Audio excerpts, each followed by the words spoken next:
The views of the crew and myself are those of the crew and myself, not of Brick Media. Please understand and respect that.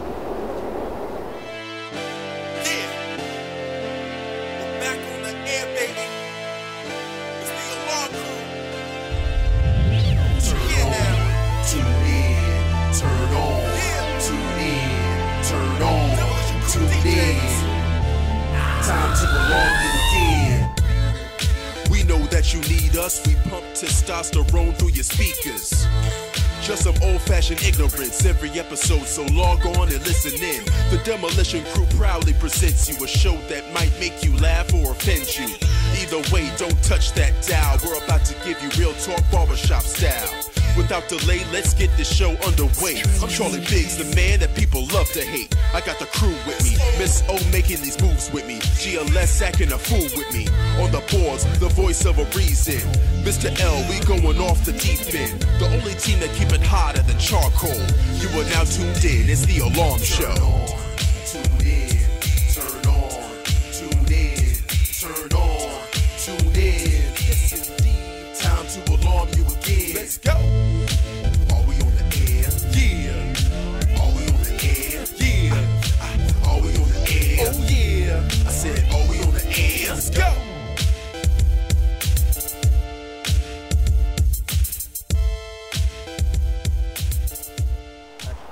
Welcome to Alarm Show TV. This is your girl Okima T. Moore, one of the hosts of the Alarm Show.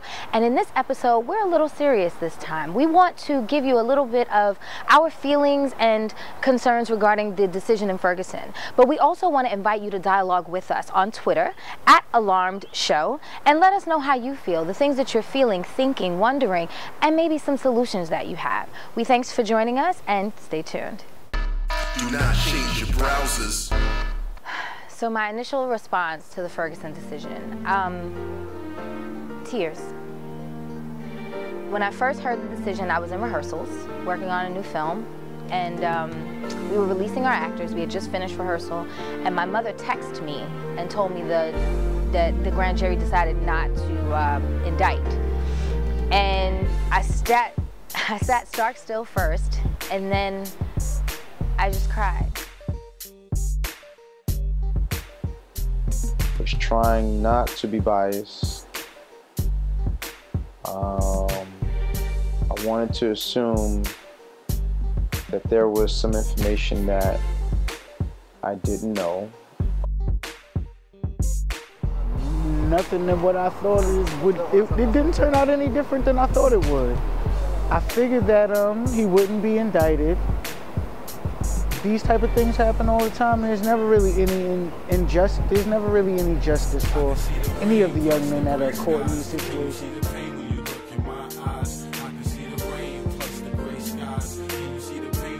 I can't even say I was surprised, because this is exactly what I expected. You know, this is what happened during the Sean Bell case, during the Amadou Diallo case.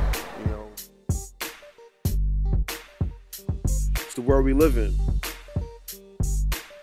It's why, as a black man raising a black son, I fear every day. We have to come together and realize that the enemy is not absolute. Neither is the hero. We all, if we just take the time to figure this out,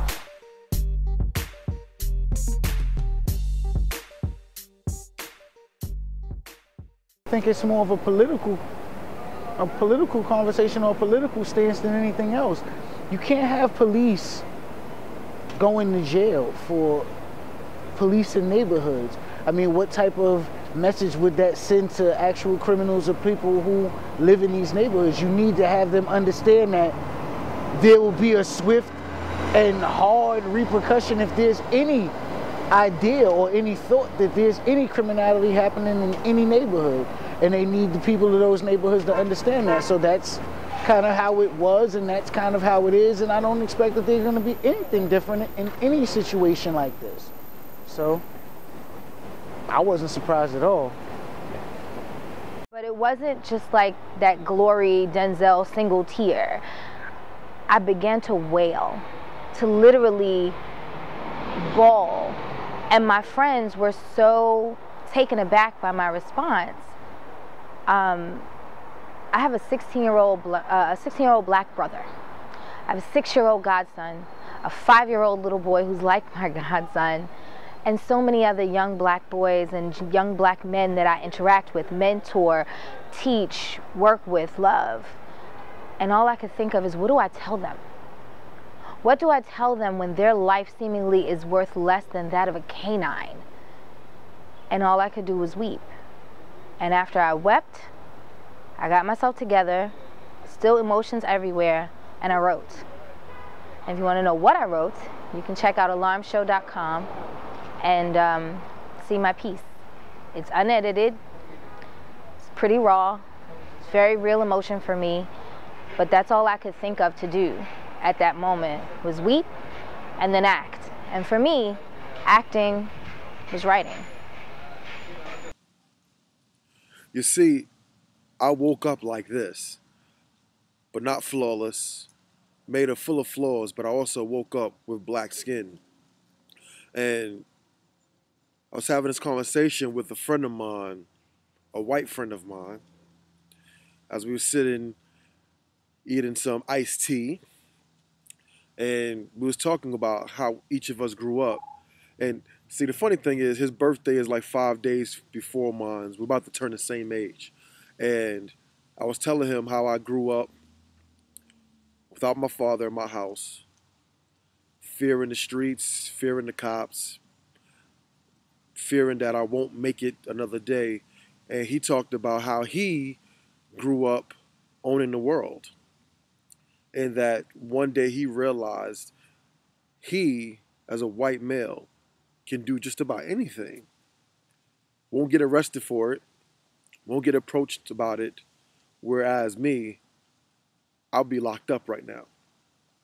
He said once the friends on his block stole a neighbor's Jaguar, the neighbor came over and said, "Guys, you need to give that Jaguar back. That's rude." It's the world we live in.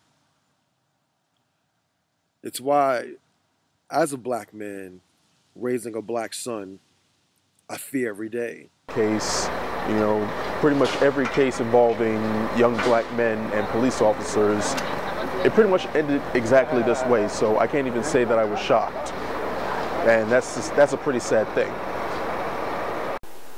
I guess there was some frustration there.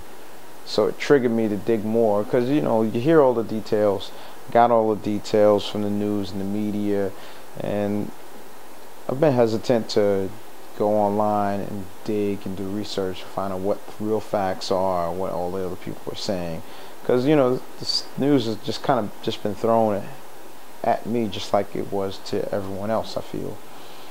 And so I said, hey, let me check and see why it was decided not to indict. And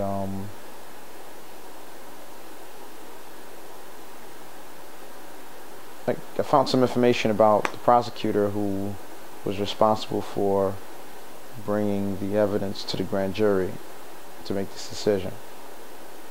And that's what I think that a lot of disappointment came there. So when I started to see his pattern of allowing police officers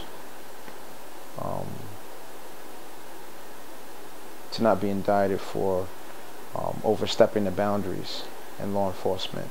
Do not change your browsers. Do not change your browsers.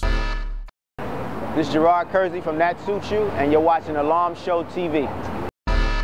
Do not change your browsers. Do not change your browsers. Hey family, this is Darlene A. Anderson, and you're watching the Alarm Show Television. Do not change your browsers. Well, if we want to really see a change in the system, we gotta see a change in the way that we relate to each other.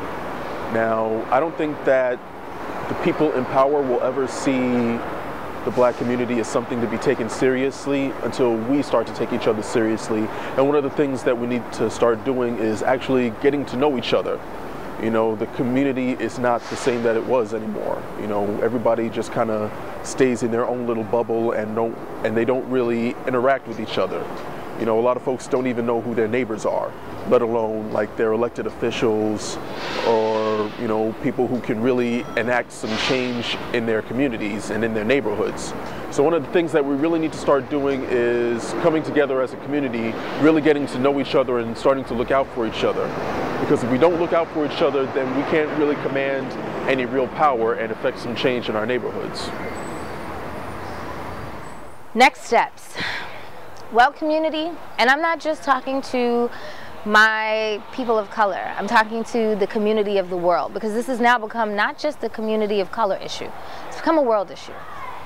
So to my community, my race, my human race, our next steps are just awareness and more so to teach. We got to teach our kids how to respond to authority. And I know a lot of people don't want to hear that, and they want to say, well, there's no reason to shoot us down and kill us. And there's not.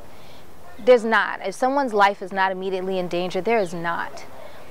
But as a child of law enforcement, parents, major, high up law enforcement parents, I was taught early how to respond to the police, whether they're right or wrong. Every cop is not a bad cop, but every kid is not a good kid. And we have to realize that it's our job to teach our children, if a police asks you to do something, just do it. If it is not something that is going to harm you, set your ego aside and do it. Follow the instructions that you're given. And then if there's a complaint or you feel something was unjust, you can take that officer's badge number and you can file whatever complaints you want, call Sharpton, call who you want. But in the time of that incident, follow the directions. And parents, we got to teach our kids that. We got to teach them that not every cop is a bad cop, but you don't know who you're dealing with. So the best thing to do is to execute the instructions and then deal with the rest of it later. We also have to teach our police, no matter whether you're black, white, pink, or purple polka dots. When you come into urban communities, distraught communities, recessed communities, there's a certain way that you're received because of your track record. And I'm not saying that it's right or wrong, I'm just saying that's what it is. So there's a way that you need to learn how to deliver your instructions and how to deliver yourself to those people that feel that they are underserved, under-recognized, disenfranchised. If your delivery is a certain way, you may get a different response. We have to commune. That's why it's called a community. We have to come together and realize that one sect is not the absolute problem and one sect is not the absolute cure. We have to come together, and I feel like the next step is conjoining and teaching each other and working together and realizing that the enemy is not absolute.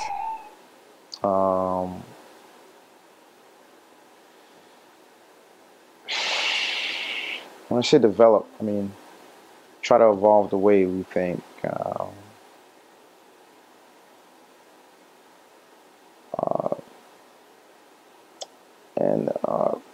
A lot of it is about teaching our children how to avoid these situations. Teaching our young black men to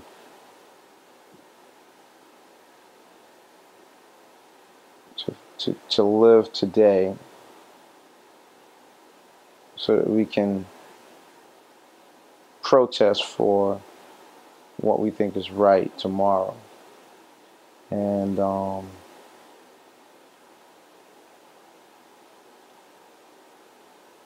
think it's pretty depressing, sad that in order for change to occur, there's a tragedy that impacts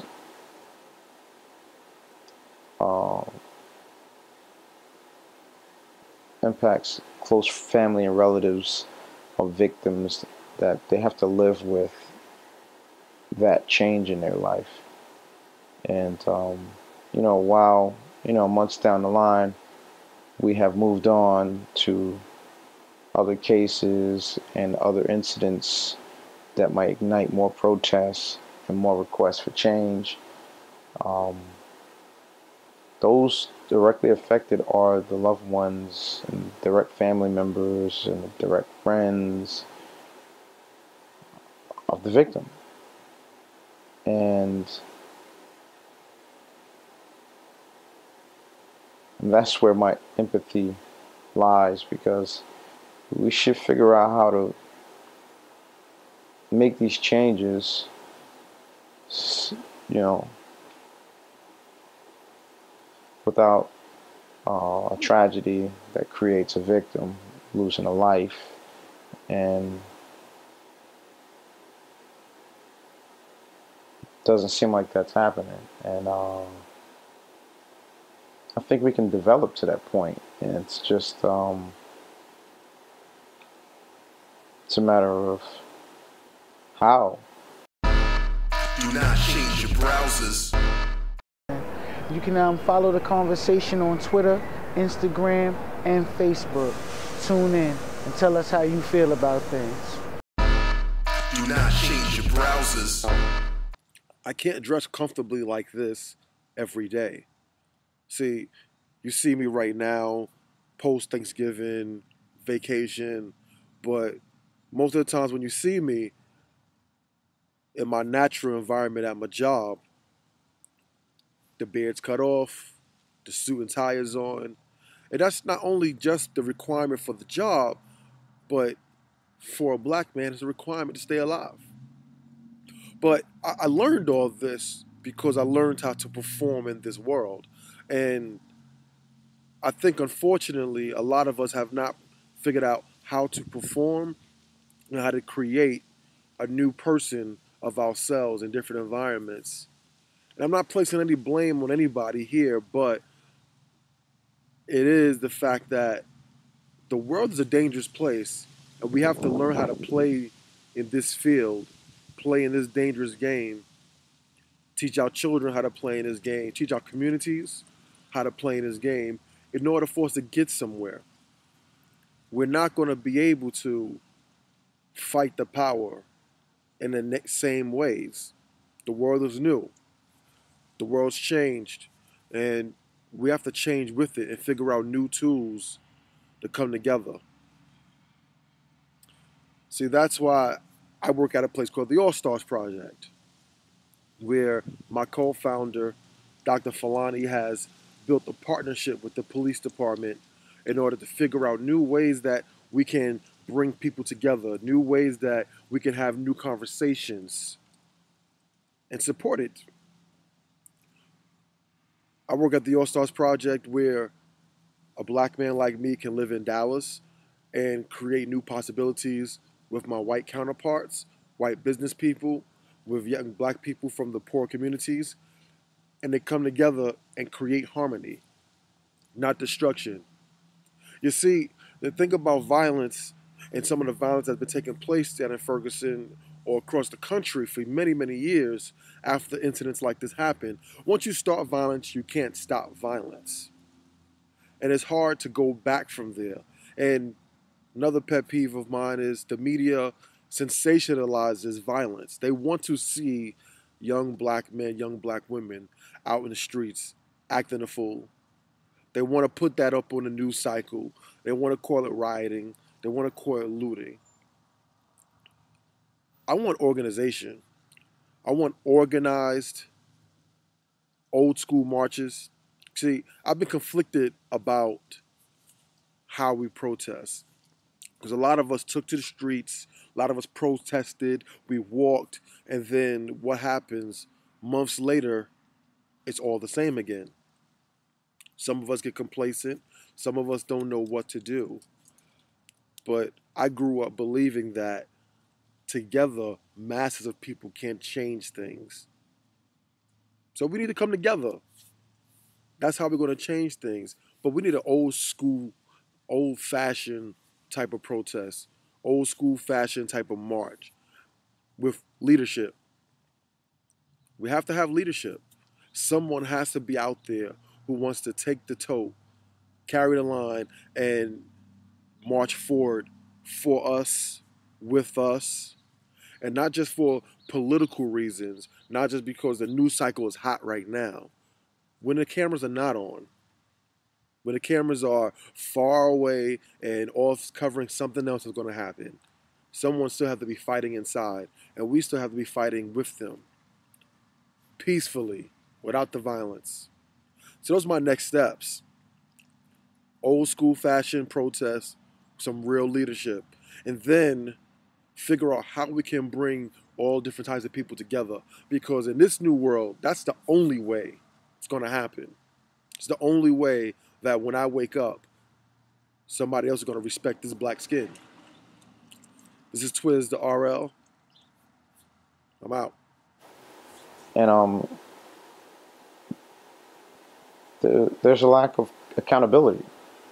And so there should be some accountability and some integrity that goes along with that accountability. So if I, make a mistake, you should have the integrity to own up to that mistake.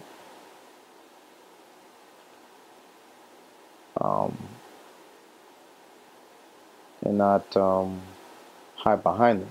Well, what I think should happen next is I think the same things that are happening now should continue. They should continue with the protests. They should continue blocking the streets.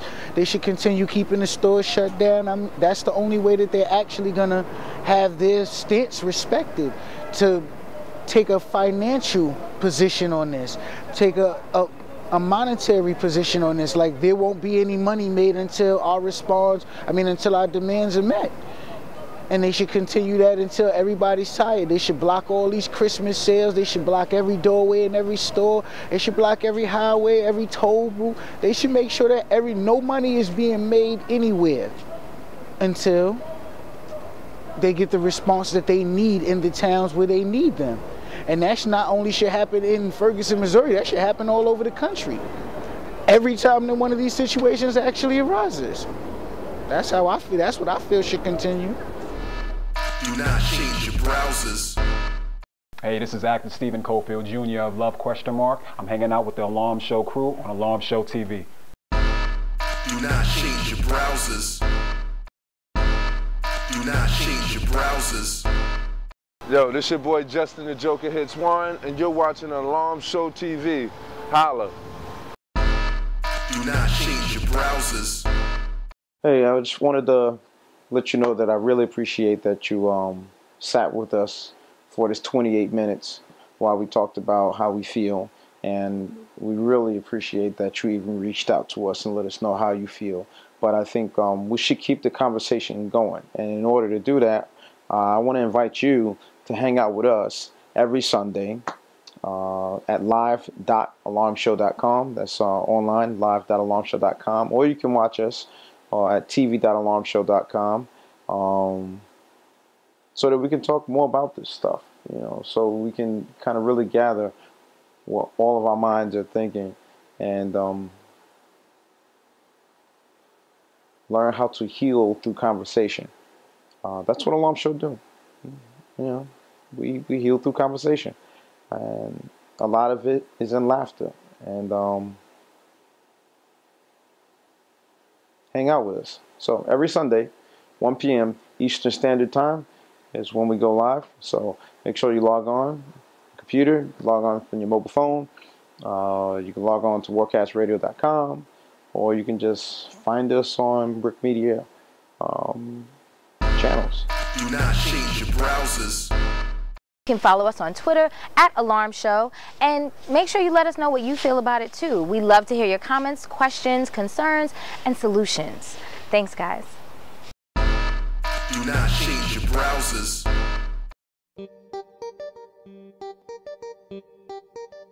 The sky falls and we hold it. Live life like soldiers. We rise and we fall, but we still stand tall. It's okay. It's okay. Coming up in the hood, a few peas in the pod. It's just young G's in the project.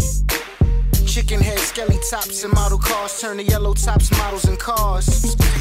Shoplifting from department stores, smoking weed by Tommy's garage.